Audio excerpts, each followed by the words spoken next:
Hello, everybody. Welcome back to Tyria. Then we're still playing factions, and we did a lot this episode. We covered a lot of ground. This was a big one. I think you did a lot of quests. Yeah. I think you did what I did last time, where I did all the quests. Oh my god! Everywhere I turn, there's someone with a green thingy over their head. Mm-hmm. And I was like, well, I'm behind in levels, because Miko was the quester last episode. Mm-hmm. This is episode 19, by the way, everybody. We're closing on the big 2-0. Yeah, so we're almost in the 20s, so this will be our last episode in the teens, and then we'll... I think I think at 10 episodes, I think you're considered a real podcast. I think at 20 episodes, I don't think there's a plaque. You get a plaque, some sort of plaque?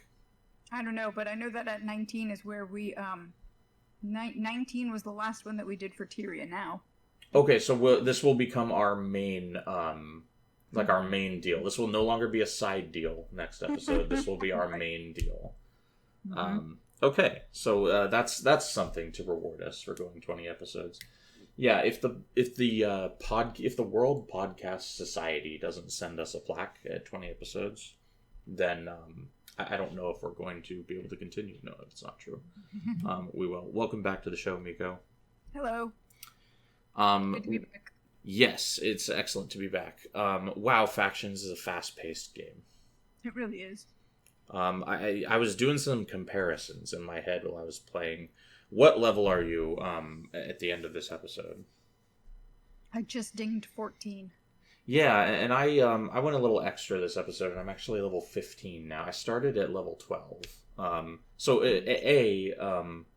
started at 12? No, I started at 8. Because I did yeah. Minister Chose Estate at level 8, and then I did like one quest after, and I looked at my level, and I was level 12. Yeah. Yeah, no, it was crazy. So yeah, I started at level 8. I went 8 to 15 this episode. Nice. And yeah, it's been a little wild how fast the game is moving along. Do you remember in Prophecies how we were bemoaning that we were stuck with level 8 henchmen for like 6 or 7 missions in a row? Yeah, I know. And then this one, you're like, you hit this outpost, and you get level 10. You literally walk across 13, and I'm like, wow, that was nice, thanks. Yeah, you walk across the street, and the henchmen are leveled up in factions. It's kind of great. I do like the kind of slower paced leveling for the player in Prophecies, but I like that in factions the henchmen more or less keep up. Like when I got to where the henchmen are level 13, I was also level 13. Yeah, and you needed them to be 13 once you went out into the explorable area. If anything, 13 wasn't even enough. We'll talk about my woes in the Haiju Lagoon right. that I just experienced about an hour ago because I was playing through the content furiously so that we could record. Let's do Miko, give us a brief breakdown of the story and factions so far during what we did last episode.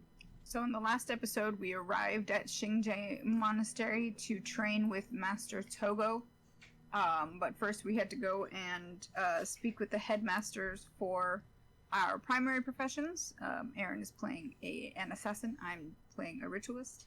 And then we could do whatever secondary profession quests that we wanted to. And it basically sends you on a quest chain to pick up those secondary professions. And then once we were done with that, we picked up a couple of side quests that just kind of give us some flavor around what's happening with the area. And then we went on our way to Minister Cho's estate because Master Togo wants to introduce us as one of his most promising students to Minister Cho. And so we went to his estate, got into the gate, and the guards are just all attacking each other. With and sticks. Something's going down. Yeah, with sticks. That are supposed to be swords. And yes, and so we're left, that's where we left off. We left off with this conundrum of what is going on. Here we have to go and investigate and, save the day. Yeah, and this episode I think is where the plot of the game really starts to get focused and started. Last episode we noticed that the whole story essentially starting out is just that us, the player character, have arrived with like a new batch of recruits at Xingje Monastery to train in whatever our chosen profession and character creation is. There's not really any context for what that means in the world, right? Like, you go to Xingje Monastery to train. Do they become guards? Are they like freelance adventure? I guess you're training to become a freelance adventurer, even though is it a guild? I don't know. Yeah, I mean, you're basically in an academy, because I know there's a couple of like side quests that tell you that there are exams. You have to study for your, for quizzes and things like that. Yeah, I was wondering if you did one of these quests where we help our boy Yijo Tan with his studies. I picked it up. I haven't done it yet, but I liked the flavor that I gave us, which I have notes about. I have things to say about that quest. Yes. So we're at like Tyrian Hogwarts, kind of. Pretty much. That's exactly what I was thinking. Yeah. The best equivalent, I guess, would be the Nolani Academy back in Ascalon, where the Flaming Scepter mages train. Right. But there's a lot more depth here, I guess. And then kind of the real plot of the game kicks off when we find out about this plague at Minister Cho's estate. Right. And that's kind of going to be what we, as, like, I'm an assassin, Miko is a ritualist, and that's what we are going to be using our abilities to help solve. Now, you picked Mesmer as a secondary, right? I did, yes. And I'm going with Ranger. You're playing kind of the conventional ritualist with a little bit of Mesmer flavor. I'm kind of turning the assassin on its head and playing it with a bow. Right, yeah. How's that going for you? It's going not as badly as I thought it would go. That's good. Yeah, because you don't do as much damage as if you were dagger spamming. Dagger spamming is very, very, very high DPS, like single target. But you do die a lot less than when you're dagger spamming. Because assassins are rather squishy. Yeah, they don't have the warriors' high physical armor rating. Warriors get 80 at max armor. Assassins only get 70. So the same as rangers. So yeah, they're a lot squishier than warriors. And I took an assassin henchman with it because I'm foregoing the ranger henchman right now since I'm kind of filling that role. So I'm taking an assassin henchman, and they die so much. Yes. So, and I have overall comments on just the fucking atrocious AI of the henchmen in this game. It's worse than Prophecies. When you were playing Ranger, did you have any issues with your henchmen just not attacking anything because yeah. Okay, this is a bow user issue. It's a bow user thing, because if you are in range, doesn't mean that your henchmen are in range, and sometimes you have to move your aggro bubble up, which defeats the entire purpose of your extra range. Oh my god, I hate this so much. It is. Welcome to the ranger's life. Yeah, it's crushing my will to continue. Maybe you'll go bust out those daggers. This particular issue, this aggro bubble issue, might be what ends up snapping the bow playthrough in two. But yeah, so that's what I'm dealing with is the henchmen. And sometimes, so like you'll be in a fight, and they'll kill everything within their aggro range, but one of the enemies is still out of their aggro range, and they will just stop fighting. They won't run over to it. Oh. No. It's rancid. Infuriating is what it is. Yeah, no, I don't like it, but I do pretty good. Like I'm pretty good at like chunking people, like single target chunking. I get crits a lot. I've got my critical strikes up to where I'm getting 2 energy off of a crit instead of 1 now. If I can get my critical strikes over 13, I'll get 3 energy back for a crit plus 1 from critical eye. It's pretty nice. What I'm finding that means is that I can use, like, rangers using a skill that costs 10 energy is pretty punishing. You need to have your expertise up so that it doesn't cost 10. I'm finding the critical strikes is managing my energy so that I can use a 10 cost attack. And obviously those are a little more powerful. So I picked up the skill Sundering Attack or Sundering Shot, maybe. It's got, like, armor penetration, does a bunch of extra damage. It's really nice. Armor penetration skills are nice. Yeah, so I'm doing better than I imagined I would be with the bow. So we're going to keep that up. Alrighty then. Yes. And how's your ritualist build coming along? So I looked through my build templates because I still have several builds saved from when I was actively playing this game many, many years ago, and I found a Spirit Spam build because I don't have Signet of Spirits yet. I was missing a few skills, so I went out to a skill trainer and got the ones that I was missing, all but one. So I filled that with a Mesmer skill, the Imagined Burden, which was essentially filling... It's got a similar role to what the missing skill...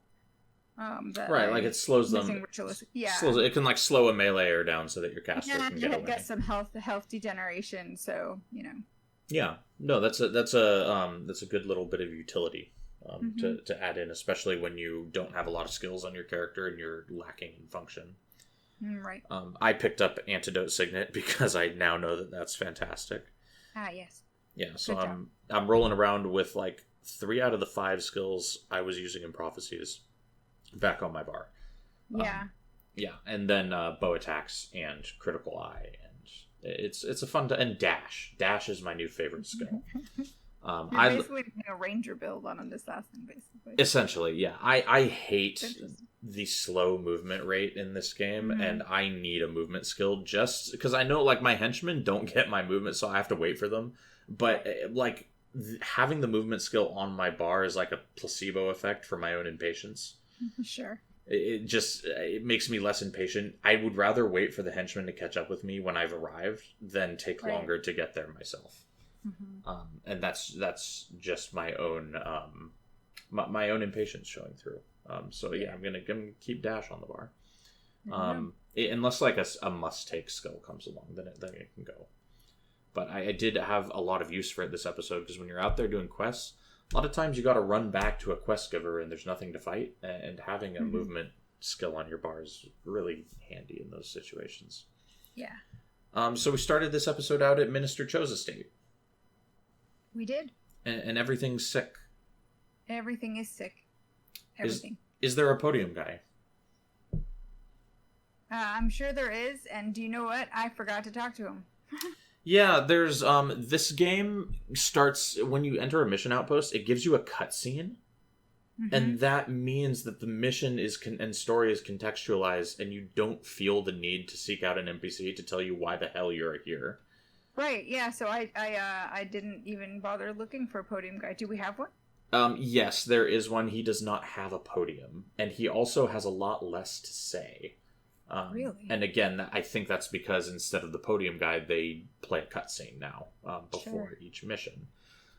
One thing to note about just the structure of the two games, Prophecies is very mission heavy, and we have a podium guide that gives us a ton of exposition before each mission, because when we get to the mission outpost in Prophecies, we have no idea why we're there most of the time. Right. In Factions, you get a cutscene that explains why you're there, and then there's also way more quests between missions. That like Prophecies goes primary quest mission for the most part. There are 25 missions in Prophecies. There are 13 missions in Factions by contrast. So like half the missions, way more quests. We must have done 10 primary quests this episode. I believe that's correct. Like, and somewhere from like in like the 7 to 10 range. It's wild. So yeah, the Factions is kind of structured a lot differently, and it means you level up a lot faster because you're doing way more quests. They give you just such a crap ton of XP. Yeah, everything is like 1,500 plus XP. Yeah. I did a couple 4,000 XPs this. Oh wow! Yeah, I think the top one that I'd gotten this time was 2,500. Yeah, there's a couple 4,000 quests if you run around and chit chat a little bit. So yeah, Minister Cho's estate. Everyone's sick, including the animals, and basically we have to go in and find Minister Cho and see what's going on. Yep. It's not super complicated. No. The podium guy is Guardsman Kao, I think. K-A-O? Yeah, K-A-Y-A-O. K-A-Y-A-O. K-A-O, I think. And he basically just tells us what we saw in the cutscene, that everyone has some sort of disease and is highly aggressive. Right. We can't. So there is still like tutorial, and this is like a full blown tutorial mission. Like it really is. Master Togo throughout this mission is like, open your mini map. See, I pinged the map. Look, you can draw on the map. I know. I was like, oh no. It's tedious, especially after you played the really long basic tutorial at the very beginning, and this is basically that all over again, isn't it? Yes. Yeah, I'm glad I didn't do that. I think this is like, just in case you thought you were gonna skip the tutorial. Guess what? Yeah, guess what, motherfucker? Gotcha. Yeah, gotcha. Yeah. Yeah. So we are tutorialized forcibly here. Mm-hmm. And we can ask the podium guy, Guardsman Kao, for mission tips, and he basically says, keep up with Togo, don't double aggro, and set up your build for the mission you're doing. So basically he tells you what the wiki does. He does. The wiki tells you what. Yeah, what he gives you, he's basically just like, just don't be an idiot. Like. Yeah, pretty much. Yeah, so that's, there's a lot more. You can tell that they learned from prophecies. They're like, okay, people must have complained that the game is really hard, so we'll give them these basic tips that will make your life a whole lot easier. Like, don't double aggro. Right. Yeah. I think what I wrote down was that it can feel a bit sluggy for a veteran. It might not for a newbie, but I can't remember if I found it helpful or not when I first started, since I'd already played through prophecies when I got to factions.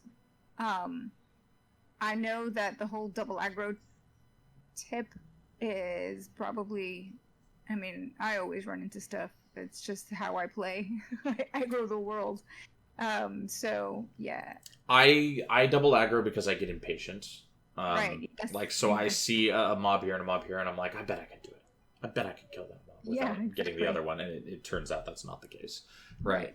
So like going for like risky situations is when I end up doubling up. Yes. But let's talk about the pacing of the mission, because this factions missions are very different pacing wise from prophecies missions. First of all, we don't have bonuses. Well, we didn't. Yeah, I don't recall what we have in coming forward, but I know that this one. I was like, okay, the guardsman Zui had asked us to look out for his son. That was one of the last things that we talked about in the previous episode. So he's like, please look out for my boy. And Togo's like, I got you. And so when we run in, I'm like, okay, so that'll be the bonus objective. No bonus objective. Yeah, it's kind of just hand in hand with the main objective. You find Minister Cho and the boy. And the thing is that the boy never even shows up on the objectives list on the quest. It's just Togo is like, oh, there's a lost boy. That must be the guardsman's son. And I was like, what? And he's like, come back, little boy. Don't go anywhere. And he, just keeps running ahead of you like a breadcrumb in case you get lost. And he never gets caught by the afflicted that are running everywhere. And he never gets killed. Even if at the end cutscene you've got bone minions that are attacking him, he doesn't take any damage. Yeah, and this is, because one thing to point out here is Master Togo is level 20 in this mission. Right. Yijo Tan is level 10. So Yijo, being Togo's favorite student, he's with Togo, right? Right. Miko, you're level 11 in this mission. Uh-huh. So it's pretty much unfailable. All the mobs are like level 5. Right. So this is pretty easy. Togo being level 20, you can't lose, basically. Yeah. It's a different story in hard mode, because everything's difficult in hard mode. Right. But in normal mode, it's pretty unfailable. And I kind of don't like these missions where you have to follow and keep up with an NPC, because it doesn't allow you to play the game at your own pace and really focus on engaging enemy mobs, safely. Well, yeah, and so there's the part of the mission that's tutorializing to, Togo is telling you, stay back here, and I'll go and pull them, basically. And there goes Yijo Tan just took off running, and I was like, bro, didn't you just... He said to wait. Okay, we're going. Yijo Tan is a warmonger. Changed my mind. I know, and then it's like, the objective is Yujo-tan must survive to reach the minister's estate. And I'm like, great. So if you die, motherfucker, and we fail this mission, I'm gonna come after you and kill you again. Yeah, well, I mean, you're a ritualist. You can literally raise him back up and kill his spirit again. Right. Right. Yijo-tan is both he's like bloodthirsty. He like hungers for battle, and he's an idiot. Yes. He says at one point in the mission, we come up and there's like two groups and they're close together, and he's like, "Wow, look at how many there are. We will die with great honor." Yeah. And I'm just like, wait, you just what? He's not even like, oh, because later he goes like, oh, it'll be a glorious battle, right? He says that sometime later. Mm-hmm. He just jumps straight to we're gonna die, and he could not be more excited about it. So, and this is the part, because I ran into the side quest where you can go and escort him to go and chat with sister, what's her name from? Where you can. Yeah, you can hold his hand as you take him across the crosswalk. Yeah, because he needs a study buddy, basically. That's the name of the quest, a study buddy. You have to go and escort him to go and find someone to study with, because he's failing his practical application course, which kind of cracked me up. He's kind of a bookworm, and when it comes to practical application, like using his skills in the field, he's like behind. Right, and so, but the NPC is like, well, he's an overachiever. He frets when he fails his exams. He thinks you can learn everything in books. And then he's out there charging headlong, and you're like, I can see why you're failing your practical application course, because that's not the way to do it. Now, and that's a great point you bring up, because was this quest available for you to get before doing this mission? No, it wasn't. No, it's not.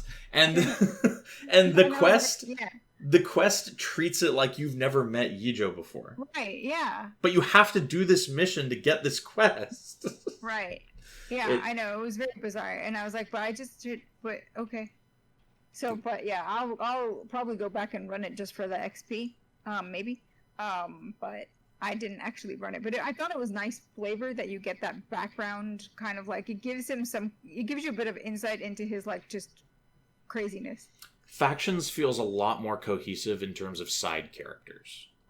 All the characters that are inhabiting Xingje Monastery, so you go up and you see like the professors, like the headmasters, right? Yeah. And like the people standing around. Those are all people you're going to be doing quests for and with throughout the entirety of like the Xingje storyline. Yeah. And that's really, really, really good. I like that. I did do the Yijo-tan take him across the street quest. You spawn out of this portal, and for this quest, Yijo is level 6.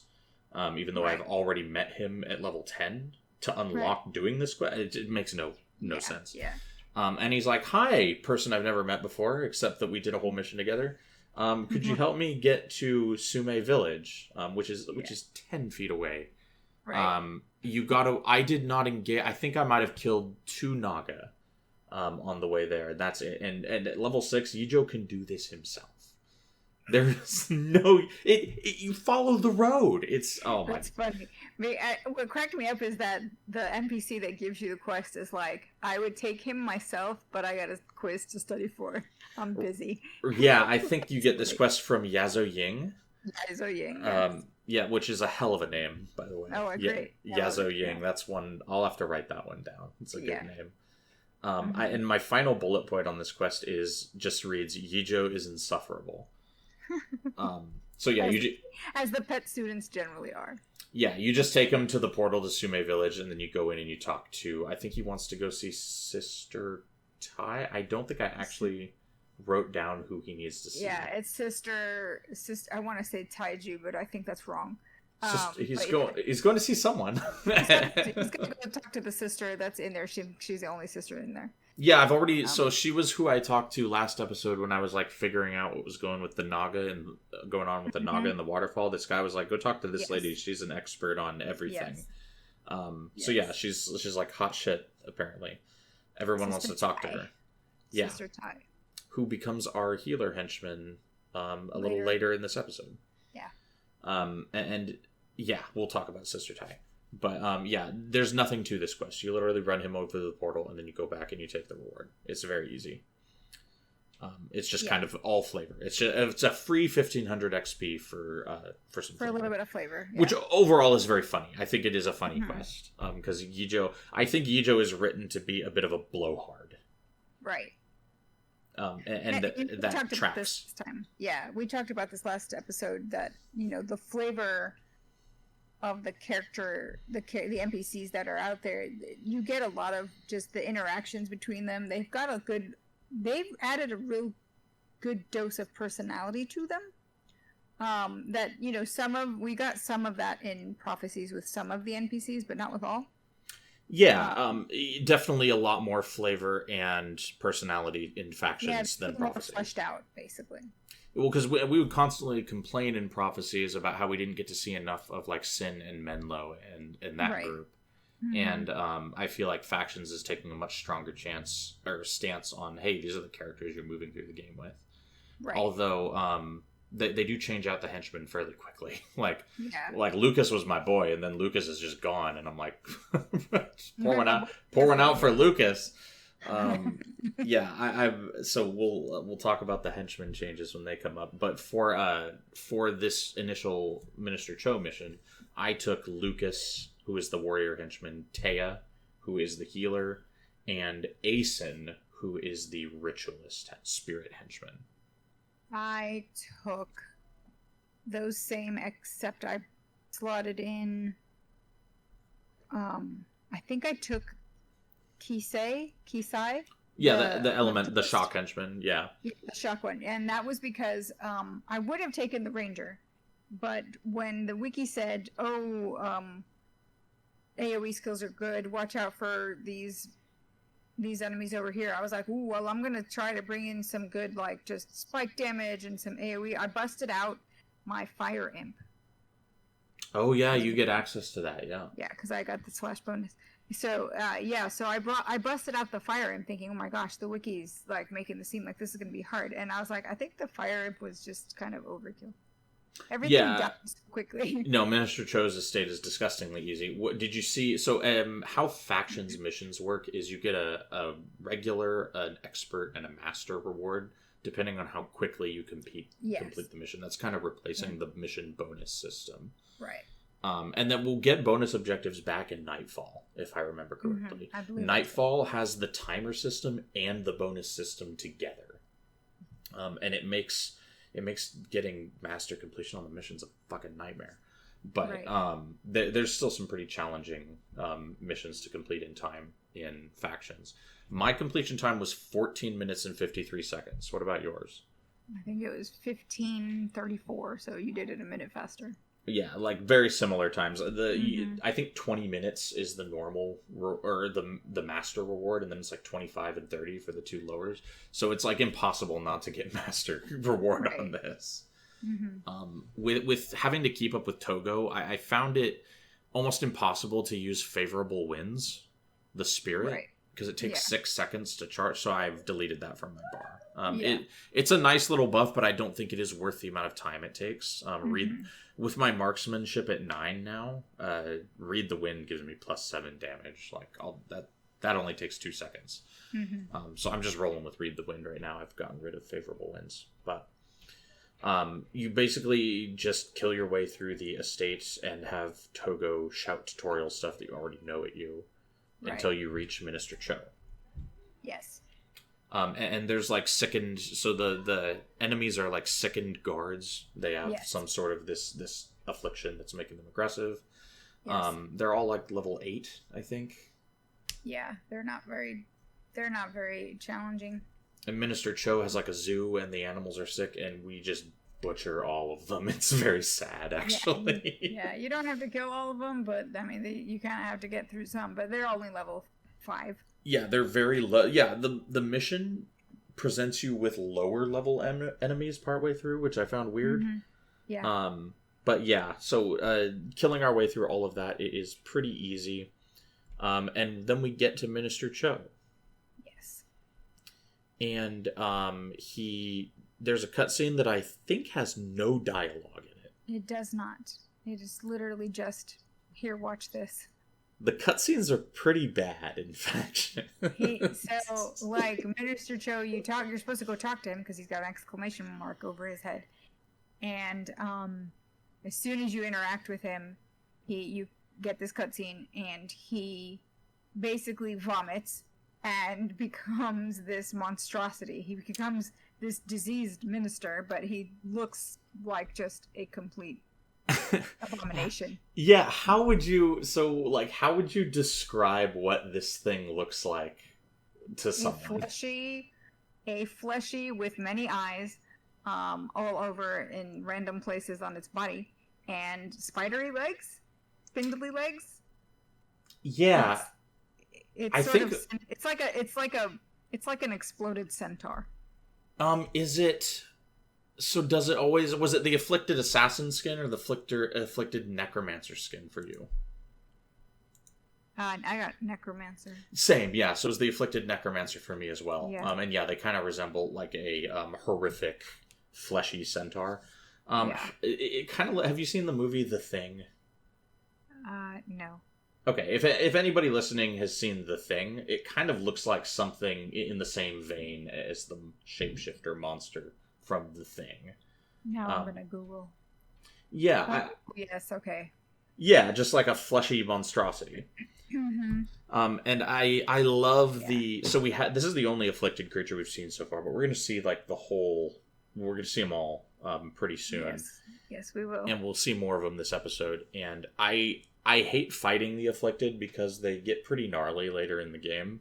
Yes, they do. But I love the visual design of the afflicted. Yeah. You can tell somebody just went bananas with these. Mm-hmm. Absolutely. Yeah, they look truly just horrific. Yeah, they are like I could never think of what these look like. I could never come up with this on my own. You know, they're bulbous. They've got like pustules. They've got some of them have spider legs. Some of them have regular legs. They're all fleshy and icky. They've got lumps and eyes in bizarre places. Yeah. They've got arms coming out of God knows where, right? Like they're so fun visually and gross at the same time. Yeah. They're great. So yeah, Minister Cho turns into one of these. And did you see what level this thing is? 11. 11, okay, that's not too bad. Yeah, we kill it. Again, Master Togo is level 20. This is easy. And the little boy, the guardsman's son, is there as well. Yes. And he's got some of the weirdest voice acting I've ever heard in my life. Yes, it's very strange. What accent is this? I don't even know.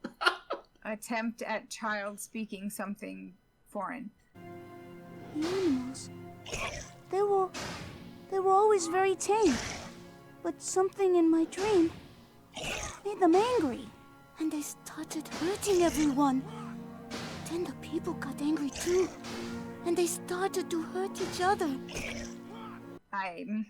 Yeah, because it sounds like some sort of I don't even know what accent is being gone for here, but like Master Togo just has like a harsh American accent, right? So clearly people from Cantha don't have a quote standardized accent. No, yeah, this little boy just talks this way for no reason. I'll already have inserted a clip of the audio so they'll know what we're talking about now. But yeah, it's weird. It's just weird. And what does he have to say? So he's had a bad dream, is what he tells Togo.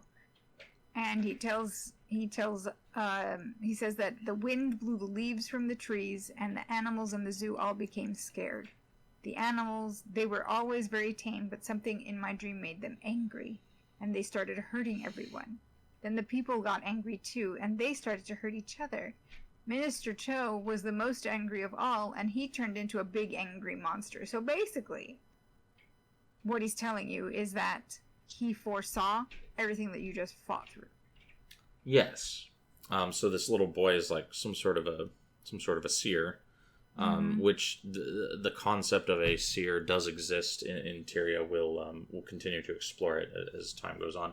We also have the ancient race of seers from prophecies. So that whole concept lines up with kind of the prophetic angle that a lot of these games tend to have. So I have a question. In your cutscene, did the little boy appear on camera, or was he visible? That was my question. Yeah, I could see him. He's standing there talking. Was he just invisible in yours? No, in mine he was stuck behind a platform. Oh. The thing like the well or whatever thing that he was supposed to be hiding behind, and he was body blocked by a bone minion that didn't die and just kept smacking him. So wherever he was when the cutscene started was not where the game needed him to be. Yes, because anytime he spoke, my camera just went and moved, and all I saw was this, stone structure that he was hiding behind, and I was like, well, that's just unfortunate.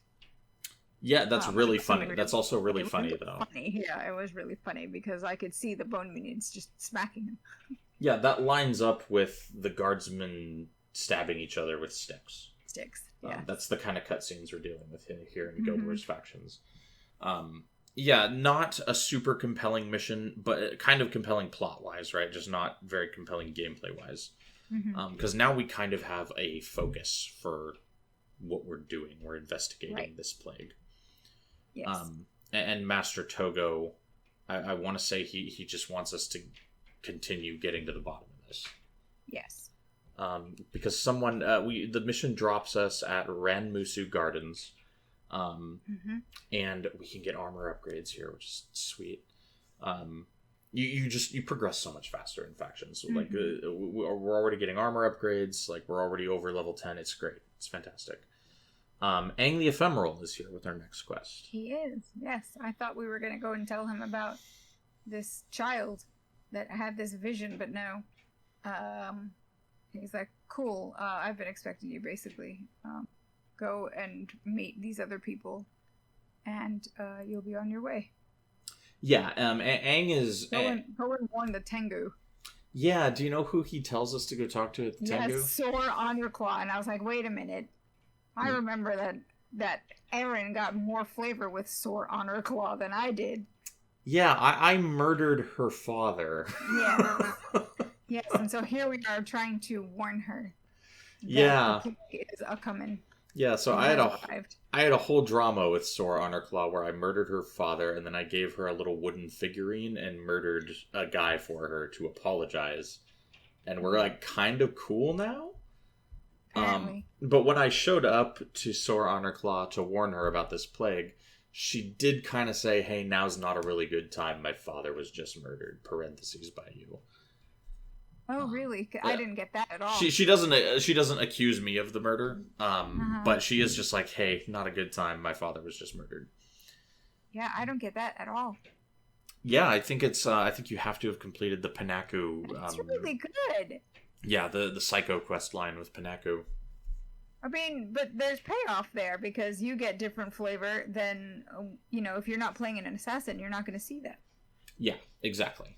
That's cool. Yeah, I quite liked that the game followed through on the fact that I had murdered this poor woman's father. Yes, it's not like the Eldritch Sextants that we never really found out anything about. Oh my god, imagine if when you got to Amnoon Oasis and Lena was there and she's like, hey, I'm from Serenity Temple. By the way, those Eldritch Sextants, fucking crazy, right? That's all I wanted, like... That's all I wanted. Oh, man. Maybe we'll no, there's not going to be any Eldritch Sextant follow-up in Factions. What am I talking about? We are going to meet a character from Prophecies, though, that has been to Serenity Temple, so I'll hold out hope. Okay.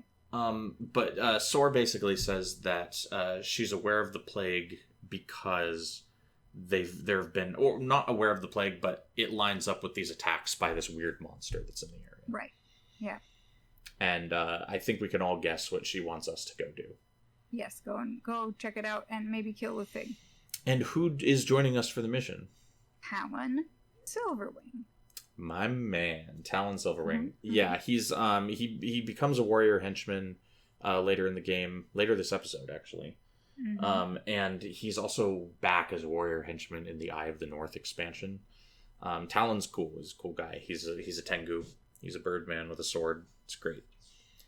I think he's a tactics warrior, but that's fine. I'm not tripping. I have the AA run lineage has a distaste for tactics, but we'll make an exception for my man Talon, who's got one of the best names ever, Talon Silverwing. Like, come on. Yes. Talon Silverwing's legendary. Yeah, he's a good name. Yeah, he's gonna roll out with us, and we're gonna tackle this afflicted thing. Did you find this difficult in any way, shape, or form? No. No, it's just one dude. It's just one dude. And you're which afflicted type was it for you? I don't even know. It died so fast I didn't even get a chance to see. Oh, okay. I got the very spidery looking afflicted assassin skin for this afflicted monster. I don't think I got that one. Oh, okay. It might be randomized. I have no idea. Yeah. But the afflicted assassins are very funny. They look like a spider horse, kind of like. Yeah, and they can do some hurt. Have you seen their run animation? Is so funny. They gallop like a horse, but on spider legs. It's great. I think they're all supposed to be the assassin afflicted creature. Yeah, afflicted creature. Yeah, it's the assassin skin with the spindly spider legs, and yeah, he gallops around. We kill him pretty fast. Yeah, he died pretty quick and he's supposed to be level 14. Yeah, he's level 14. I think the henchmen out of Renmusu Gardens are level 10. So we were pretty reasonable. And those Renmusu henchmen at level 10, those come in handy for me. A little later during a nightmarish quest. Did you do any of the quests out of Renmusu Gardens? I think there's one side quest. No. I stuck to the primary quest chain because I was trying to catch up for our playthrough since I had a very chaotic week. Okay. And couldn't play.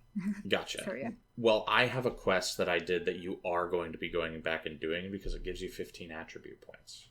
Okay. This quest is in Renmusu Gardens. It's from a guy named Raitan Nem. He's just like standing there, hanging out. And this quest gives 4,000 experience and 15 attribute points. It's very cool. He says that he wants to hop into Minister Cho's estate because he knows where some like treasure is that can be looted. So he's like, you want to jump in here and loot the place with me? So I'm like, hell yeah, bro, let's do it. We already murdered people for Panaku. Why not? Naturally, yeah. I'm like, dude, after what I've been through with Panaku, this is cake. So this introduces us to the concept of going back into the mission area as an explorable area, which is something you can do in Factions and Nightfall that you cannot do in Prophecies. I feel like I've done this quest in the past. If you made a Factions character, you almost certainly did because you need the attribute points. Mm-hmm. So you head back from Renmusu Gardens. There's a portal to go into Minister Cho's estate, the explorable area. This is the only way you can get into this explorable area. It doesn't join up with anything else. Mm-hmm. And you basically have to go to the other ass end of it, like clear across as far across the map as it's possible to go. I see that on the wiki, yes. Yeah, very annoying. The Raitan Nem, this guy is level 20, so as long as we keep up with him, we're pretty safe. Everything is level 8 and level 5. There's nothing super dangerous in here. It's just the same enemies as the mission, just the sickened guards and the sickened servants. The sickened servants are elementalists. They're kind of dangerous, but as long as you prioritize them, it's fine. I'm sticking with, as long as I'm in a 4-man party, I'm rolling with Lucas, Taya, and Asen. They're the crew until our henchmen get changed up. And we get to this cave, and it turns out we are not after some illustrious treasure. We are saving this man's girlfriend, who is trapped in the... Oh, that's his treasure. Yes, yeah. So, nothing for me. He turns around and goes, "Hey, bro. I sorry, but I needed help." And I was like, "You're level 20. I don't think you did need help. You could have done this by yourself. These guys are level 8. Yeah. So I'm not sure why he needed to enlist me for this, but he does say, as a means of getting himself off on a technicality, he says that in the old tongue, her name means precious treasure. So technically he didn't lie to me because we went to find treasure. Right. So yeah. Yes. I would say... They're gonna have treasure of their own. Yes. Yeah, no, exactly. I would eye roll this, but he did give me a lot of XP and 15 attribute points, so I can't be that mad. Yeah, that's pretty good. Yeah, so you want to do that for the attribute points. It's not hard. It's not hard. Right. Yeah, it's pretty chill. Right. Did you do a lot of side questing this episode? No, I did one side quest because I was like, I gotta get to Zendai June because Aaron said we have to get to Zendai June, and I forgot that you said not to. I think I did more questing this episode than in maybe my whole life. There's so many quests. So what's the next primary quest after warning the Tengu? After hang on, I gotta go back. After warning the Tengu, is the threat grows. All right, this is how many. Sword honor claw. Let me count up. So between when I picked up warning the Tengu, let me count for you the number of side quests in my notes. 1, 2, 3, 4, 5, 6. Yeah, I did 6 side quests between warning the Tengu and the threat grows. You did what I did last time. Yeah, there was. I just everywhere I looked, there was one of those green exclamation marks, and it. I know, and in factions, you know that means sweet XP. That's like big, and you're like, yeah, I'm gonna take that. Yeah, in prophecies, you see a quest and you're just like, oh my god, because it's like 300 XP for like going way out of your way. In factions, honestly, and factions they just poop them out at you, but I honestly think you can, and I think I've done it actually, that you can just level up to max on Xingje before you even like. Oh, undoubtedly. Need to leave. Yeah, undoubtedly. There's plenty of XP going around. I'll be surprised if we're not very close to level 20. I think we're going to be going to the Canthan mainland next episode. Probably. Cantha does not fuck around. It gets cracking. No. Like it's a fast-paced story. So for the threat grows, I've got this one. Yeah. So we go from Soar. She tells us to go kill that afflicted thing. We come back, and she's like, "Yo, in that 2 minutes that you were away, Aang the Ephemeral showed up, left you a message, and bounced." which is insane. Aang the Ephemeral is just out here running the plot, but he does not have time for us. He has like whatever ghost shit is going down. He can like just go ping ping, you know. He just pop in. I'm pretty sure he can. I'm pretty sure he can use the magical ley line network of Tyria to teleport. He's a ghost, so yeah. Yeah, so Aang, yes. Yeah, she literally says that. She's like, "Hey, well, you were gone. Aang the Ephemeral showed up." I'm like, "I was gone for 60 seconds." Yeah. Because this afflicted creature, it is like right down the hill from the village. You do this very fast. So yeah, it's very funny that Aang just like popped in and out.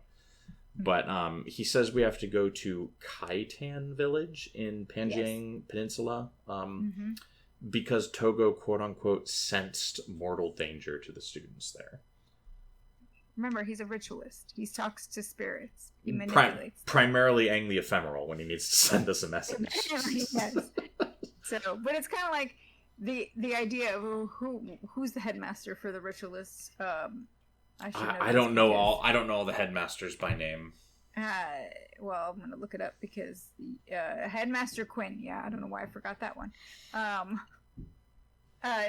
She's also like talking to the spirits as well and getting insights from them. So the fact that Togo is sensing things, it goes with their whole ritualist. It does, yeah. Anyone important in this game is a ritualist. The assassin profession kind of gets snubbed a little bit. There's a few side characters that are assassins, but ritualists are kind of the star of the show. And that kind of reflects in the bosses that I encountered in this episode. I encountered so many ritualist bosses. Two of whom really took me to the cleaners. So, Haiju Lagoon? Yes, those were both in Haiju Lagoon. Yeah, I need to go and find those later. But yes. Oh yeah, you're gonna have such a good time. Well, what you're gonna be able to do is you're gonna be able to use the level 16 henchman from Zendai Jun. I know. I was doing it with the level 13 henchman from Saitung Harbor. I know, and it's a painful thing. And I had a very bad time. Mm-hmm. Yeah, so I highly recommend using the higher level henchman, which is a tactic I use a lot, and I just didn't think of doing it this time. I don't know. It's the tactic that I remembered that I did when I played originally. I'm like, I am not going to do any of the side quests that send me, like, random ones that you just find out in the explorable world. And I'm like, yeah, I'm going to go and do your quest when I get over there and can come back and come with a, beefier party, because I'm not going to do it now. Yeah, and several of these quests are quests I insisted on doing out of pure pig-headedness that you're very clearly supposed to come back later and do when you're higher level. Right. And I did have to do, like, a die and come back method for a few of them. Oh, gosh. Yeah, so let me tell you about tell me what your experience with the Threat Grows primary quest was first, because mine was very weird. So I ran out there to Kaitan Village. I run into the students, right? Because Sword tells you, hey, Aang the Federal says there are a bunch of your fellow classmates are out there, and they might be in trouble. Mm-hmm. So you go and you go and save the day, basically against a quote-unquote mob of, like, 5 enemies, and that's it. Yeah. It's not hard. And I'm like, are these guys slackers or something? I'm going to say yes. That they couldn't do this themselves. Yeah, that's not what happened for me. Oh, dear. So this is a story that begins with a little quest called Togo's Ultimatum. Right, I did not pick up that quest. Yeah, there's a guy named the Emperor's Blade in Sume Village, and apparently he works directly for the Emperor. He says that the Emperor wants the Crimson Skull gone, and Master Togo, on the Emperor's behalf, has issued an ultimatum to the leader of the Crimson Skull, who's a former student of Togo. His name is Captain Quimang, to leave or die. Oh, dear. I get to deliver this missive. Right. I hack my way through a bunch of Crimson Skull to get to his little, like, fortress island out in Panjiang Peninsula, and everyone's green, everyone's friendly once I get there, and I give him this message. He tells me to take this message and cram it up my asshole. I was gonna say, that sounds about right. Yeah, he literally said, Quimang says that the villagers can surrender and die quickly, or fight and die slowly in agony. Right. He's a bad man. He's a bad guy. Yeah. So I do my due diligence and I take this answer back to the Emperor's Blade. And thus commences a quest called Siege at Sume Village. This quest is a nightmare. It means that it has 2 sections. You have to kill Crimson Skull groups that are attacking Sume Village from the Sunghua Vale side. And you have to kill Crimson Skull groups that are attacking the village from Panjiang Peninsula side. So basically, you've got level 6 henchmen to run this quest. Tell me what level are the things? Yeah, enemies? So in the Sunghua Vale part of it, you do have to use level 6 henchmen because there's no way to get the level 10 henchmen into Sunghua Vale. Mm-hmm. So I had to do that part with the level 6s, and it came down to me at like level 12 or whatever I am now as the last man standing, and I was able to kill the last few guys by myself. Because most of these guys are level 3 Crimson Skull, and then there's interspersed level 7 and 8 ones, and then the last mob will have a level 15 one. Okay. They come in waves. There's 9 groups total, but they come like 3 groups at a time. It's pretty heavy. It's pretty heavy pressure. But I was able to do it on the Sunghua side. But I was the last man standing. Everyone else died. On the Panjiang Peninsula side, this quest spawns in the same exact spot that the primary quest that you're doing, the Threat Grows, that quest spawns. So not only do I have the sickened enemies for the primary quest, I have the 9 Crimson Skull groups. Oh, no. So I leave from Ranmusu Gardens for the level 10 henchmen, and we come down, and we kill everyone, and I beat both quests, everyone I was supposed to save has died. Yeah, that happened to me on one quest, and I had to go and run all the way back to reset the NPCs and run all the way back just to get my next marching orders. Yeah, I think Sister Ty survived, which meant I got to complete the quest. I think if they had all died, I would have failed it. But Sister Ty lived, and she's the one you talk to turn in the quest and get the next one. Yeah, I think she lived because she's a monk and she can heal herself. But yeah, all those other people I was there to save absolutely died. And then, obviously, with the level 10 henchman, the siege at Sumai part was a lot easier than it had been on the other side. So I did that. Right. Did you do a quest, probably not, called Cash Crops? I did that one last episode. This quest is so stupid. It really is. This man, his name is Farmer Zengjo. He says he's been looking for me ever since we, quote, met in Sunqua Vale. I've never met this man in my life. No. Yeah. And he gives me 3 bags of seeds, and he says, go plant these in the field like a common laborer. Right. And I'm like, I am an assassin, sir. I'm a murderer for hire, not a field tiller. Right. And he literally says, go kneel to plant these seeds. Now, if you're a new player to this game, I could imagine getting very infuriated with this quest and not knowing what to do. Right. Because you run to the quest marker in the fields and nothing happens. You have to type /kneel into the chat box. There's no combat in this quest. You don't fight anything. No. There's no Crimson Skull that are like, nah, those are our crops. Yeah. You just go around and kneel in fields. Yeah. What a weird quest. What a bizarre experience. Yeah, the wiki tells you that you can actually do cash crops while you're waiting for things to happen in the threat grows if you're bored. Wow. I think so. If there were, here's the thing. If way to time this parentheses and alleviate boredom.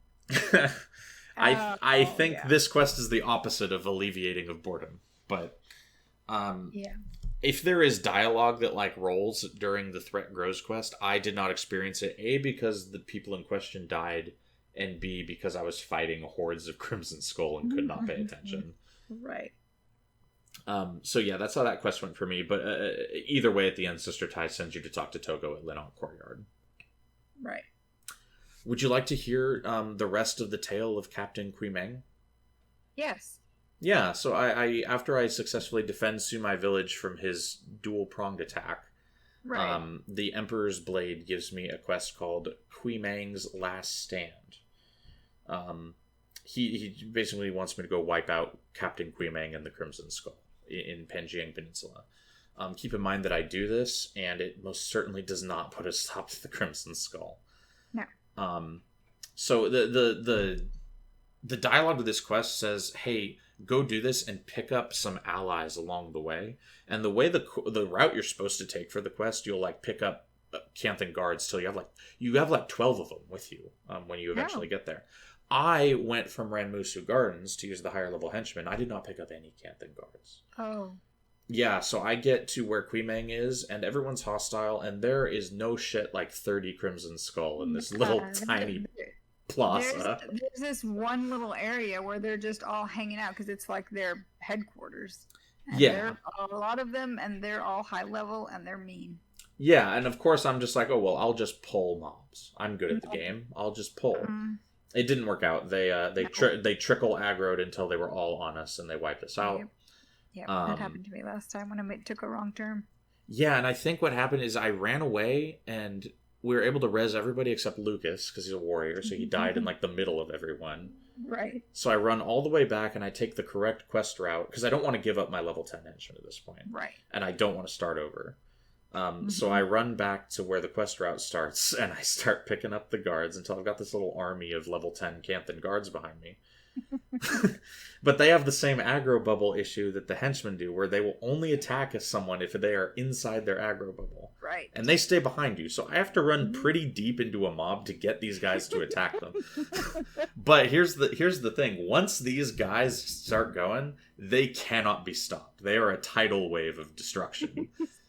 no one can stand against the Canthan guards, okay? So I send them like henchmen that you actually need. Yeah, I send them just like pouring over these Crimson Skull like a plague of locusts. And they pick their corpses clean, and this Captain Queeman guy is like a level 14 warrior. He does not stand a chance against like 20 guards wailing on him. And once he dies, the quest is complete. You don't actually have to kill everybody. Wow. So, okay. Yeah. So I went back and I got the Canthan guards, and I absolutely obliterated the Crimson Skull. That was a really funny quest. It was very good. I did manage to res Lucas. He died again. But the Canthan guards did not. I don't think any of them died. They just shredded shit. Well, I didn't even. So for any of these like primary quests, I'm just like, right, pick up the primary quest and just go. I did not even read the wiki. So I'm seeing on here now that it says pick up the Canthan guards. If you pick up the level 20 guards, they will kill the mobs for you. And I'm like, well, wow, okay. Yeah, if you happen to have this quest out there. Yeah, if you happen to have this quest active, you can get just a little army with you for anything you need to do in Pangaea. I saw them out in the distance, and I was like, hey, look, Canthan guard just kind of milling about. Why can't he come and fight? But I didn't bother going to try to, like, talk to him, because I thought he was just there to just patrol the area and not actually do anything. Yeah, no, they're level 10. They're really powerful. Like, they're great.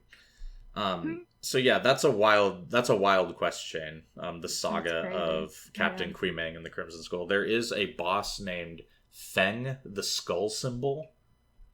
Oh, yes. Not Fang the Skull. Fang the Skull Symbol. Symbol, yes. That's so weird. I know.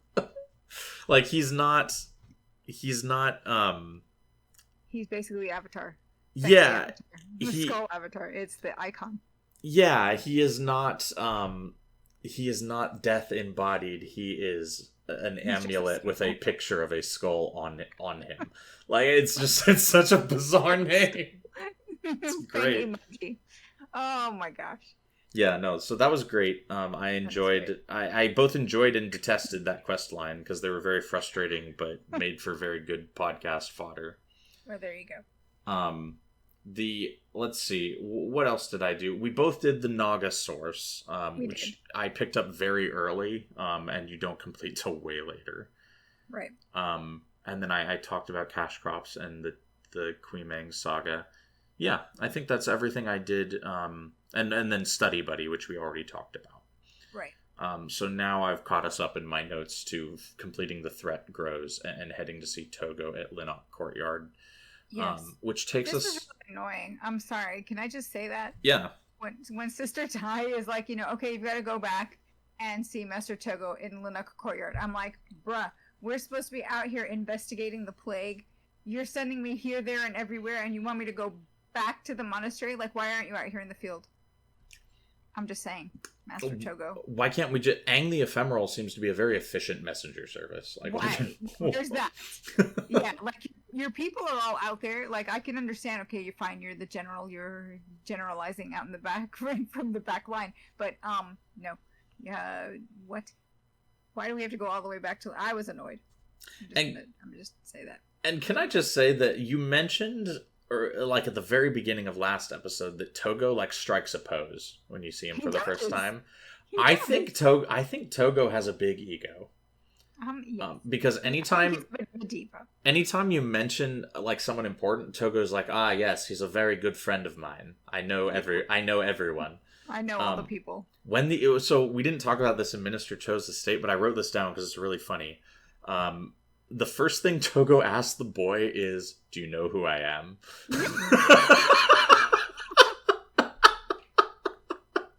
I said, like, no shit. The first thing Togo asks this boy isn't like, "Are you okay?" It's like, "Do you know who I am?" I know, and the little boy's like, "No." Like, what? Why should I know who you are? I think the boy does say, "You're Master Togo." You're Master Togo. But I wish the boy had dunked on him and been like, "Who the hell are you?" It would have been great if the boy had dunked on him. But yeah, I know. I think Master Togo actually has a massive ego. Oh yeah, because he's famous and he knows people. Yeah, he's like the regional hero. I don't know if there's who would be the like prophecy's equivalent of Master Togo. Prince Rurik. Prince Rurik, who then went and got himself killed because he went, Is that foreshadowing? What? Well, I don't know.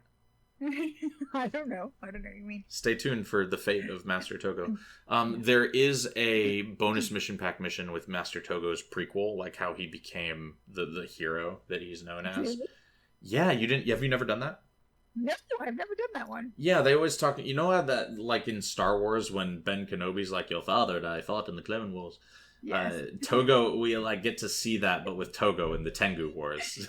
When Togo's like, "I fought in the Tengu War," right? We can go. Oh, it all makes sense now. Okay. Yeah, we can go play that in the bonus mission. We'll do Nice. that. Yeah, we'll do that. Maybe towards the end.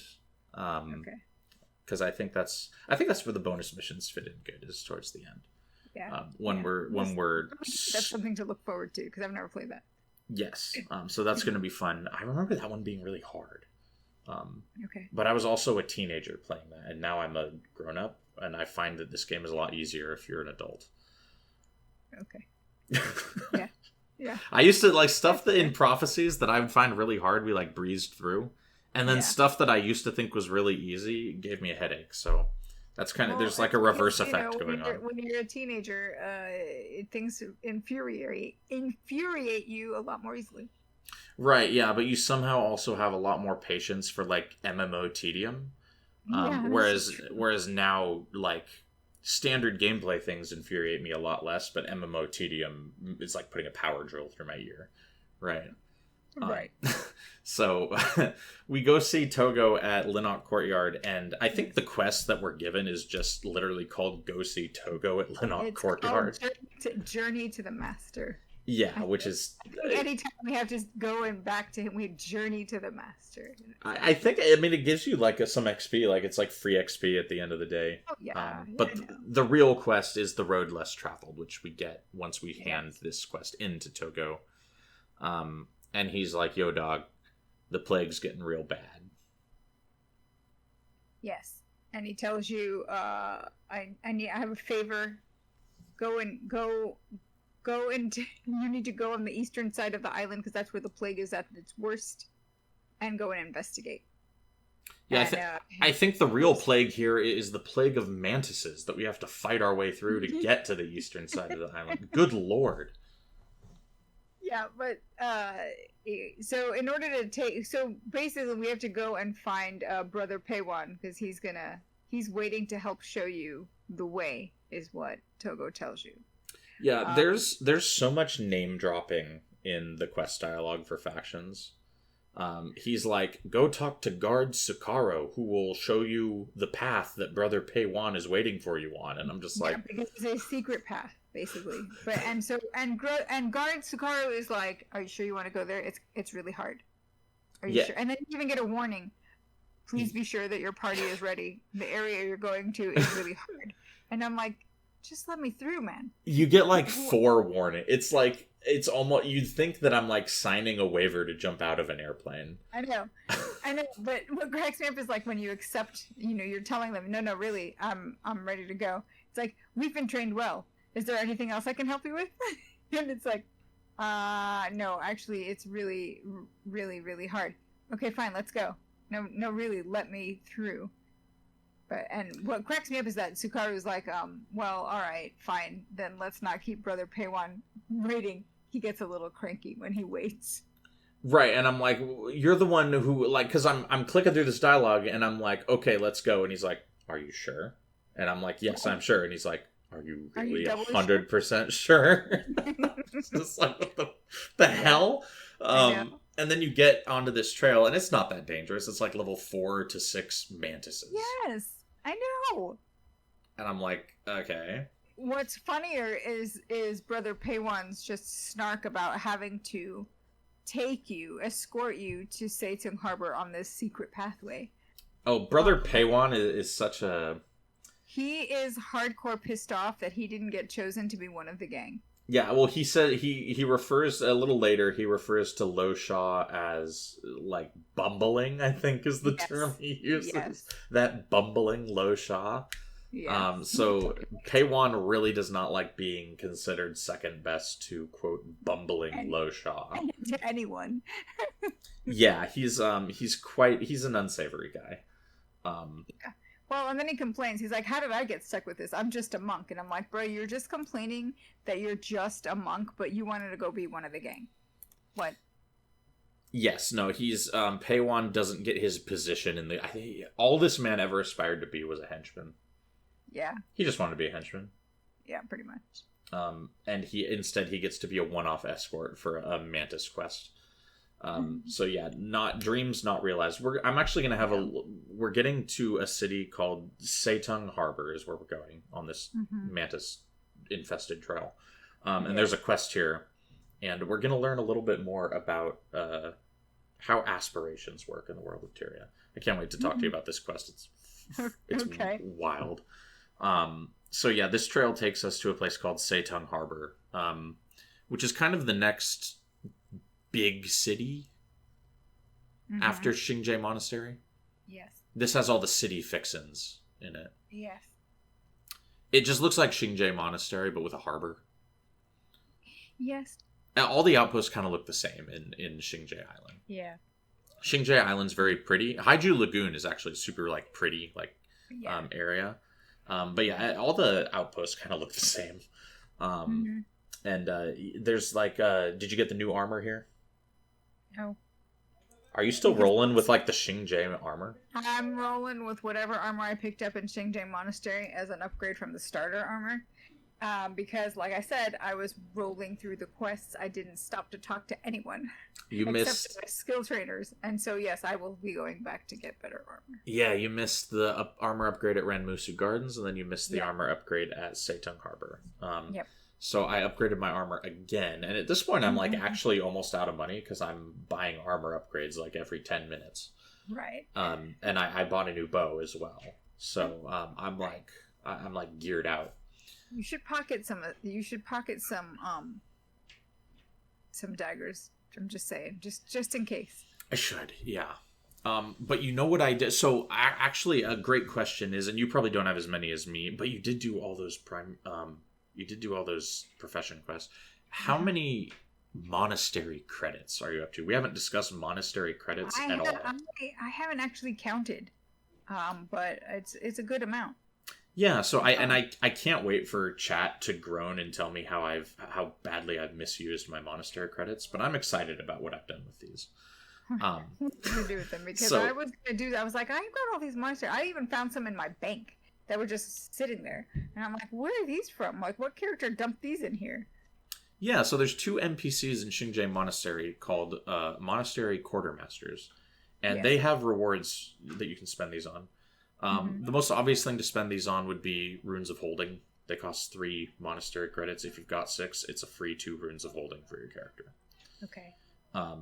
That's a no-brainer. You can get an Expert Salvage Kit, which would otherwise cost 400 gold. Right. And then you can get basic merchant shit with these. But one thing you can get for these that costs 1 credit is a Scroll of Adventurer's Insight. Which is an XP scroll. It gives you an XP buff for 10 minutes. Yeah. I bought 16 of these and sold them all for 1.6 thousand gold.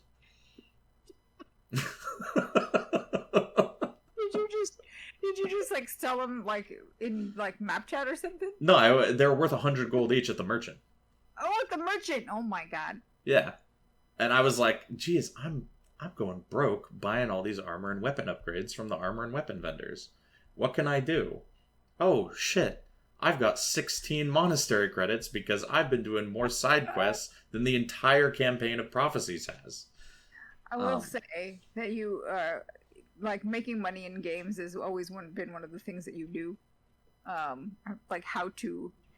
Finding the ways that you can. Here's the thing. I'm really good at finding very suboptimal ways to make a bit of money in games. But it works.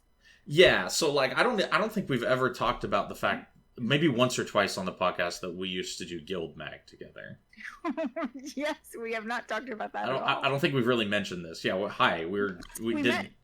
we did Guild Mag back in the day.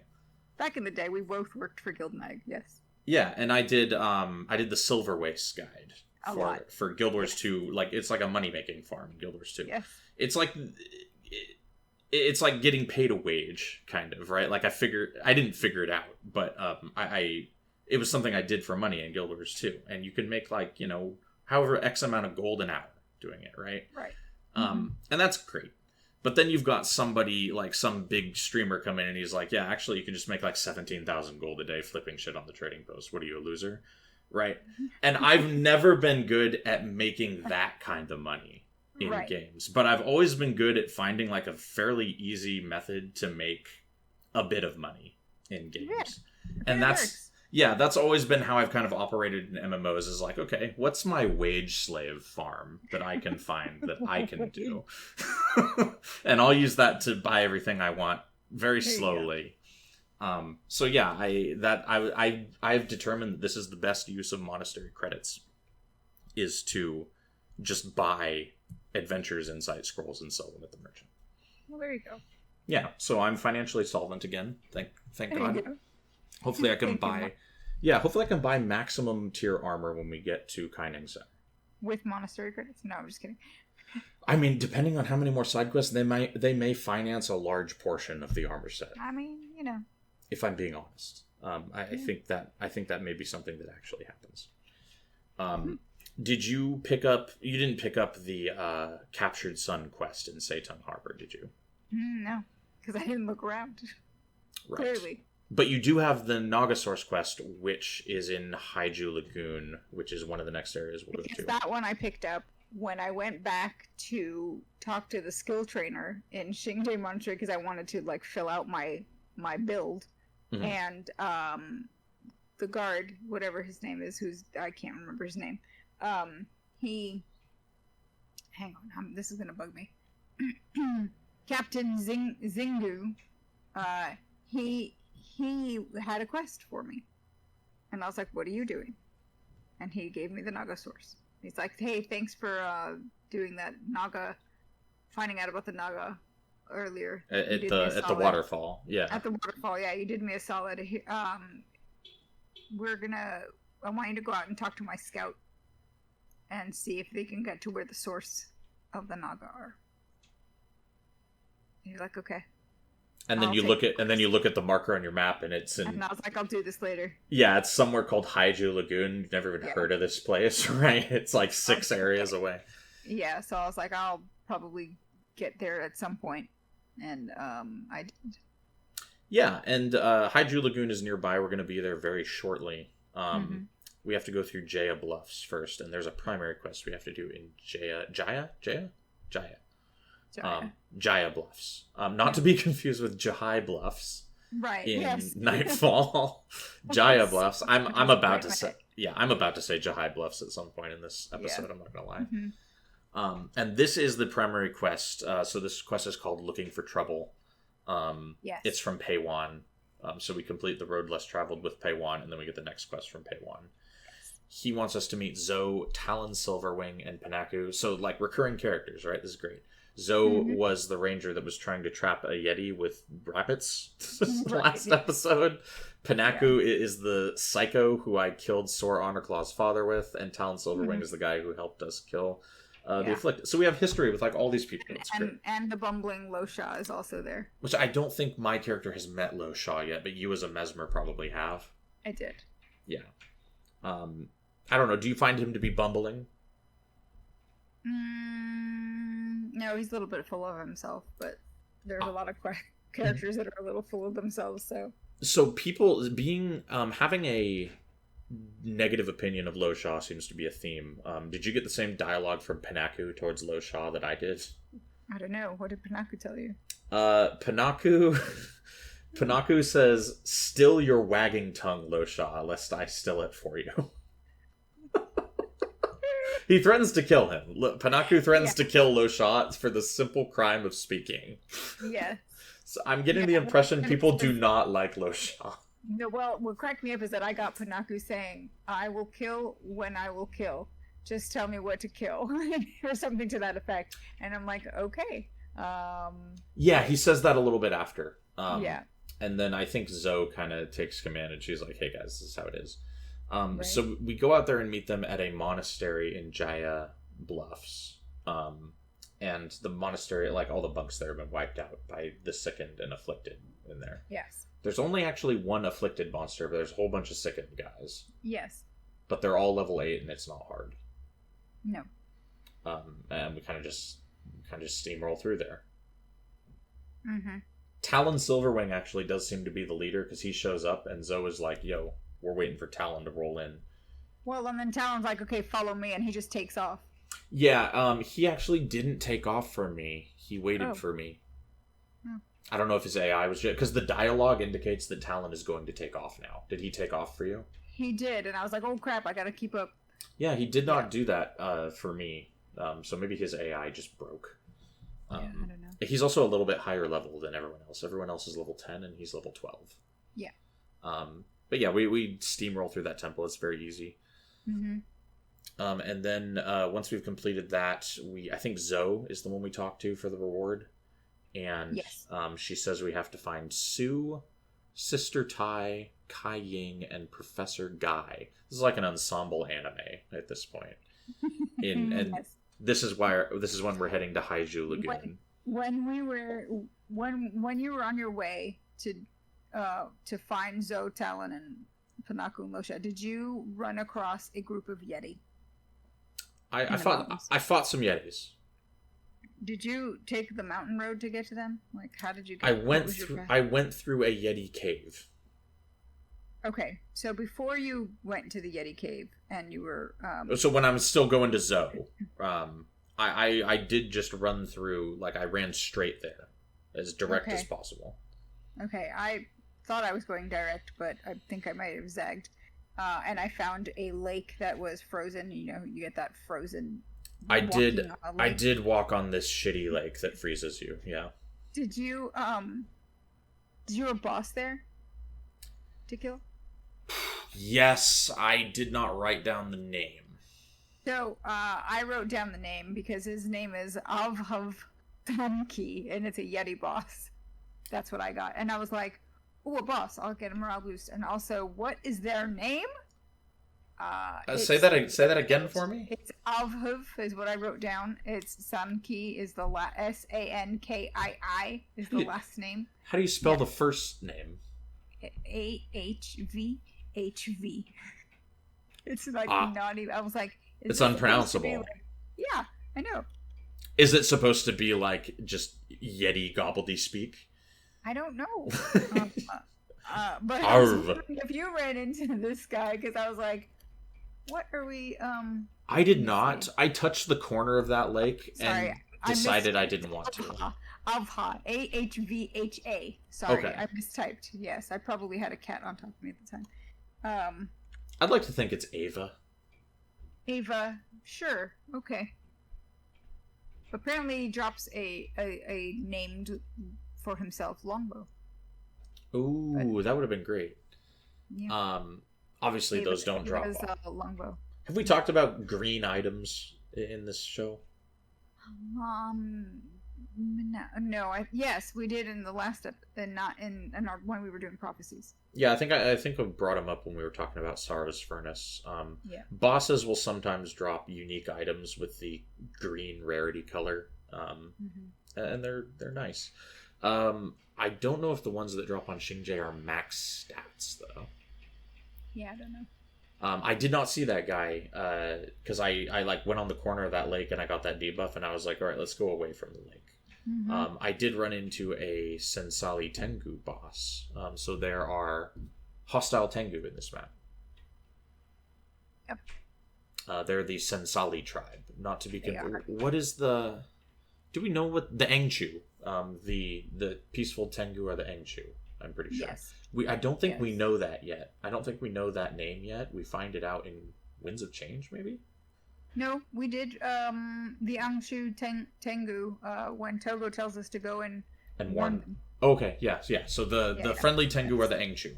They have Sore Honor Claw belongs to them. And they all have brown feathers, and the bad guy Tengu all have black feathers, and that's how the world works. I don't know if that's a good connotation for the game to be setting, but we'll just leave that. The Sensali Tengu are the bad guys. Bad guys, yeah. And we can fight them. So the Angchu Tengu are the first not hostile Tengu for us in Guild Wars, because the Avakara and the what are the other ones? Kuromi. And the Kuromi in Kryta and the Shiver Peaks are hostile in Prophecies. So this is our first time in factions. This is our first time like meeting Tengu that don't want to kill us. Yeah. But the Sensali definitely do want to kill us, so we have to fight a little bit of them. Yep.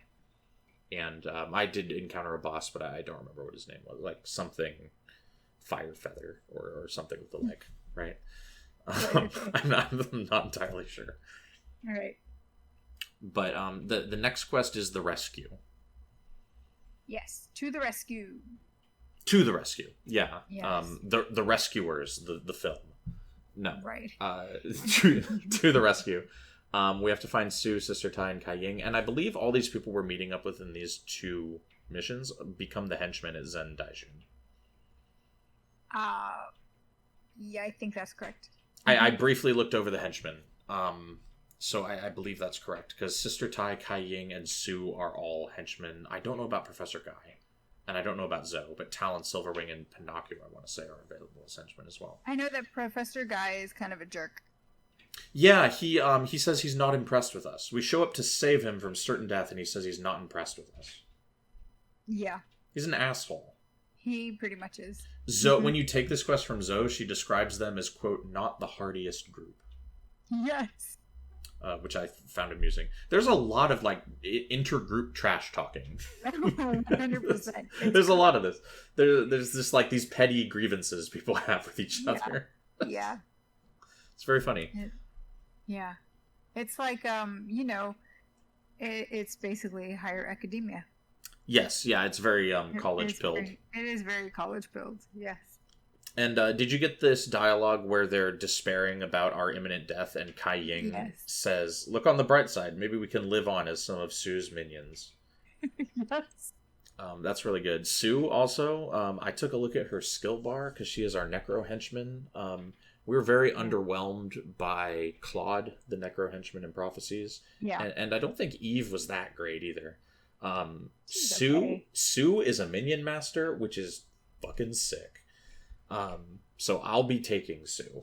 Sue, this was the quest that I had to run out and, did the quest. We saved them.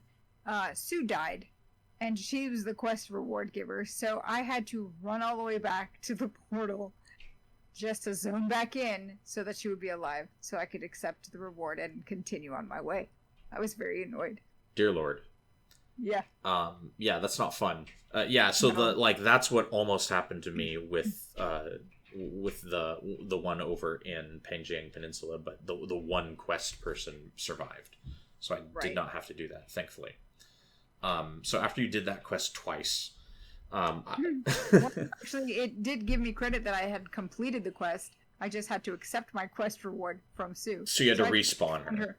I had to respawn her, yes. Gotcha. And I was like, I wish I had a res sig, but it wouldn't have mattered because she's dead. Yep, and this quest takes place in the exploitable area, Haiju Lagoon, which we get to from the Jaya Bluffs, which we did the last quest in. And you have the Nagasaurus. You and I both have the Nagasaurus, which we complete in this zone. And then I have also Captured Sun, which was in this zone.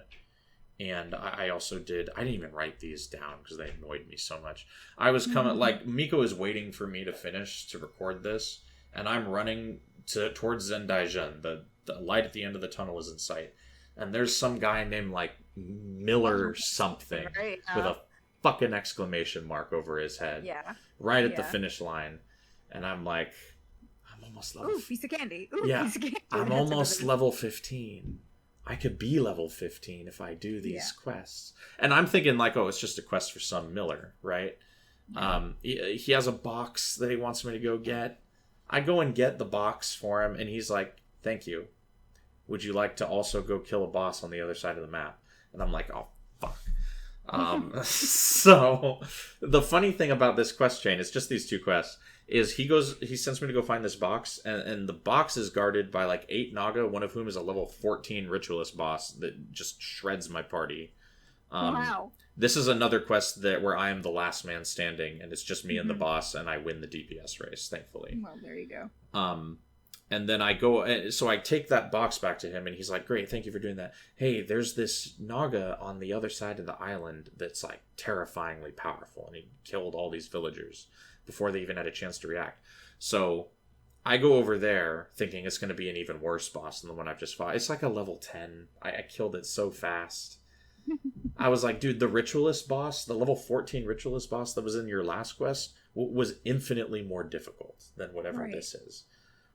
So yeah, screw that guy. Screw Miller. I don't remember what his name is, but he's a Miller. The quest is a little bit easier if you have the primary quest, because you'll have Sue and Professor Guy and whatnot following you. Right. Yeah. And you basically have a 10-man party, because we get 6-man parties at Seitung Harbor. We do. The game is moving along so fast that I can't keep up with all the changes that are occurring. It's very fast. Yeah. I yeah. mean, once we get to Seitung Harbor, we do get 6 people, and then so to the rescue. How easy did you find this quest, or not? It's piss easy. And so what's happening is that you're getting hordes of afflicted coming at you from two sides. But they come at you from 2 sides, but you have a 3rd side behind you, so if you just back up, it kind of turns it into less of a pincer attack. Spawn all my spirits and let them do their job. And Sue was doing all right. Her minions, she was spawning minions, and then she died. And who else died? Sister Ty died for me as well. And I was like, well, you're a monk. Why did you die? But she was probably taking an afflicted assassin to the face. Yeah, there are a lot of enemies in this quest. I'm able to zap down, like, single target. I have very good DPS. I'm hitting for, like, if I have critical eye and read the winds up, I'm hitting for, like, 40 to 60 with regular hits, and then, like, 80 plus with crits. I think my highest hit I got this play session was 120 on someone. So you remember how in Prophecies, when you were playing Aaron, and you're like, yeah, it's like the warriors, we nod at each other as we go for the monks? Yes, yeah. So one thing that I'm finding is that the melee characters, they're not just coming for the monks, they're also coming for the ritualists as well. So they keep coming after me. And my monks. And so there's, my healer monk trying to keep me alive while also not taking damage. I was like, this is not good. Okay. But I guess it's because I'm spamming little minions out, and so they want to take out the source. Yeah, no, ritualists are so good. Because when I was the last man standing in a couple of these quests where I managed to pull it out, part of me being able to finish those was the ritualists, my team's ritualist spirit still being up even after he died. Yep. And they do a lot of damage, and it's armor ignoring damage, which is the most important thing. A level like 6 spirit will still do its 20 whatever damage per hit to a boss because it's completely armor ignoring. Spirits are so good. Ritualists are so good. I'm never leaving home without one, like, for the rest of this playthrough. Right. They're so nice.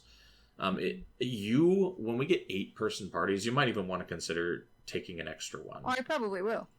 Take a look at their skill bar and make sure you're not doubled up on any spirits, and then just go double ritualist. It's so powerful. Yeah. The comp I run for my 8 heroes on my main account involves running 3 ritualists. Right. I love spirit spamming. It's great. Yeah. And then, like I said, Sue, once you get to Zendaijin, Sue does become a Necro Minion Master henchman. Add that in with your spirits. It's great. You've got a little army on your hand. It's fantastic. Yeah. I didn't have too bad of a time with this quest, but there were a lot of enemies. But once we got it done, I believe I have to scroll through so many side quest notes. That's when we get the 2 Zendaijin primary quest. Yes, that is correct. And then you probably took a quick detour to finish Nagasaurus. I actually had taken my quick detour before. So I did Nagasaurus first and then came back to finish up with them. Yeah, I might have done the same thing. The bizarre thing I found about Nagasaurus, so you get this quest from Captain Xinghu at the Xingje Monastery. There's like 8 monasteries on this island. Yeah, at Xingje Monastery. Monasteryism is like a primary primary part of Canthan culture, apparently. Mm-hmm. He sends us to talk to a guy named Scout Shenfai. Yes, in Haiju Lagoon. And this implies, so his name is capitalized, Scout Shenfai. This would imply that Scout is this man's first name. I thought it would his rank. I thought it was his rank.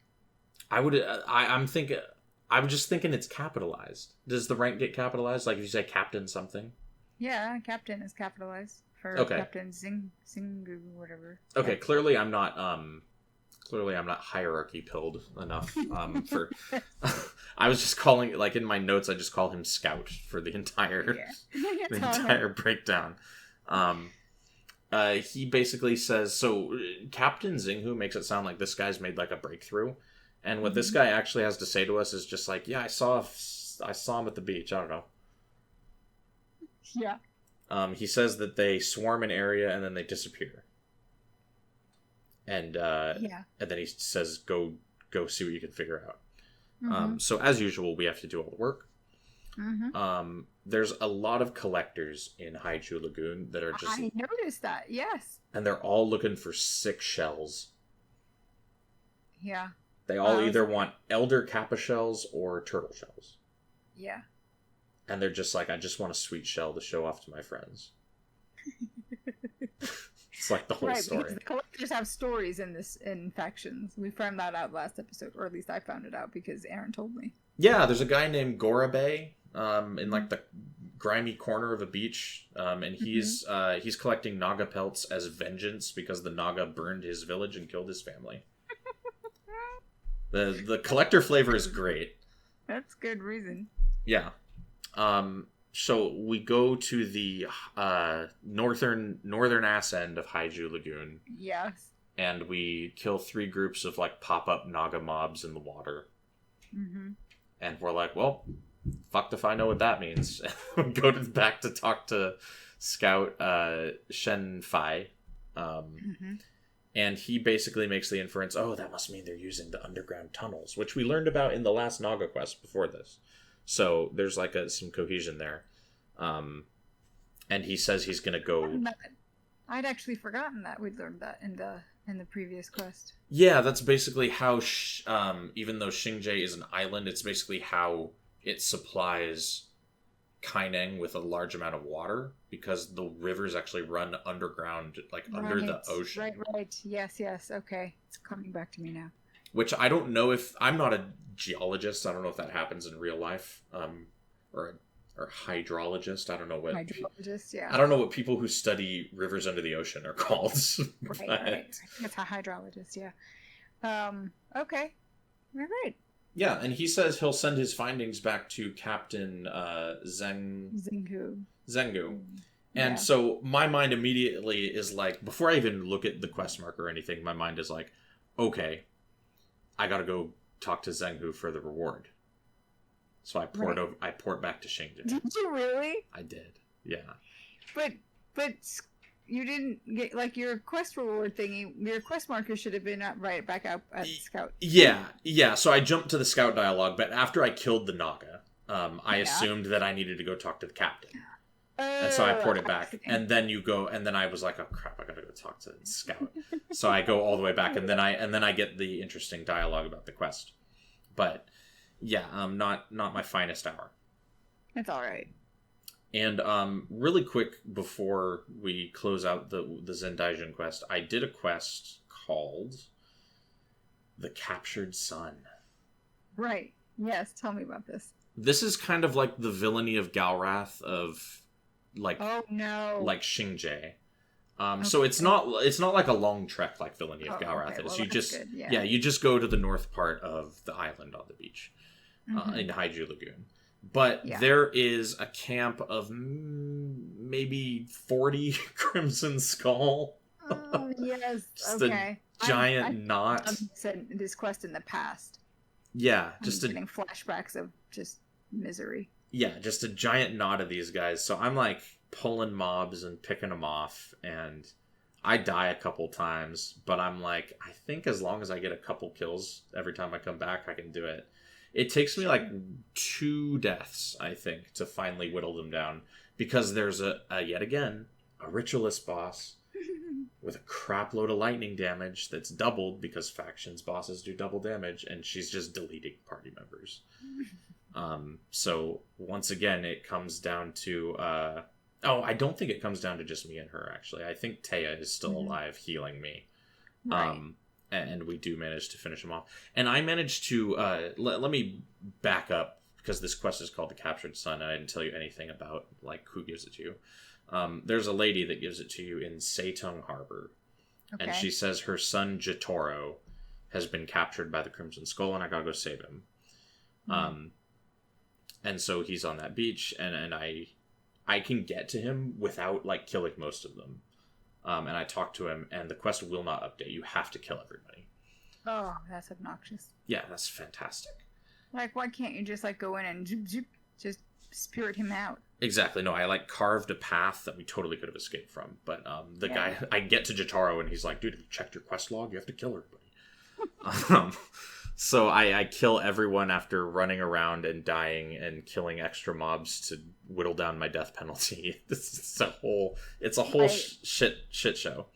Right. And I finally kill everyone, and I talk to Jotaro, and he's like, yeah, so I don't really want to be a merchant, and I actually kind of maybe joined the Crimson Skull on purpose.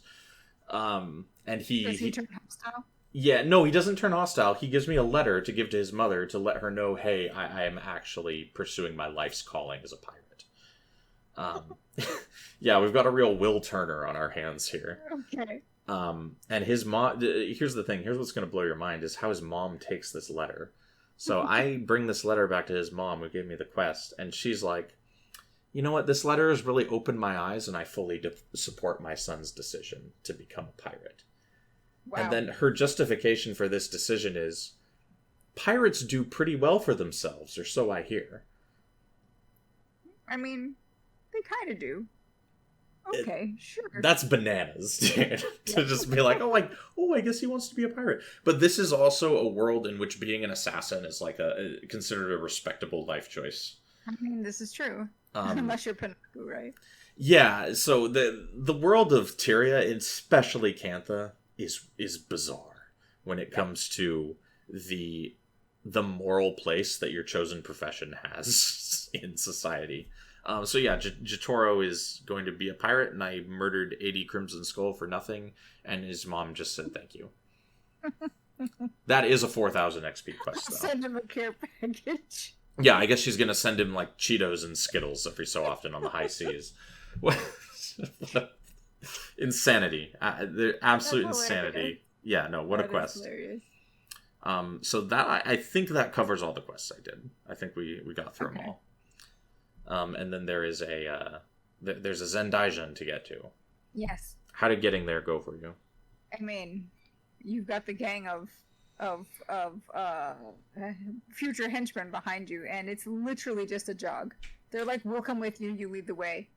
And I'm like, okay. Yeah, if you want to, if you wanted to, you could like wend your way through most of the mobs. You don't even have to fight too much. Yeah, no, I mean, that's exactly what happened. I think I had to kill 2 things. And then we jogged up to the gate where Togo's sitting there waiting for us. It's like, hey, what's going on? You did well. And I'm like, thanks. And then a cutscene plays. And it's kind of a not super informative cutscene. Yeah, I mean, yes. Oh, we talked to the guard in front of the gate to Zendaijin. Apparently, I guess Zendaijin is like a valley. I don't know is it a monastery or a valley? Or a monastery in a valley? I think it's a monastery in a valley. Okay. And the guard talk to Yeah, he basically says he gives us the same spiel that the Minister Cho guard did. He's like, everything's gone to hell. Yes, this is Brother Hanjui. And he's saying there's a horrible plague has infested the entire valley. And many of us who live there were forced to flee. It's just awful. Please save us. And then we get the cutscene, and we see basically what looks like 2 farmers and some bulls. just kind of hanging out. And something happens to them where the woman seems like she's choking on something, but then she walks away. And the other guy, the farmer guy, he is sort of overcome and he doesn't move. And this is after an earth shaking, like an earthquake, or at least the ground shakes. Yeah, do you want to hear? So I wrote down my description of this cutscene as I was watching it. Do you want me to read it verbatim to you? Sure, go ahead. So as the cutscene starts, and I have written, cows, earthquake, people emoting, screen turns green, and villagers sicken. Camera pans up to a bell. Togo is standing by the bell and says he's glad we came. There is then a wild-ass noise, and we wonder what it is. Togo says to be on our guard. We find a dead guard and some sickened afflicted. Togo says the plague has spread and that we must get to the bottom of it. Right, and it's like... That's the whole cutscene.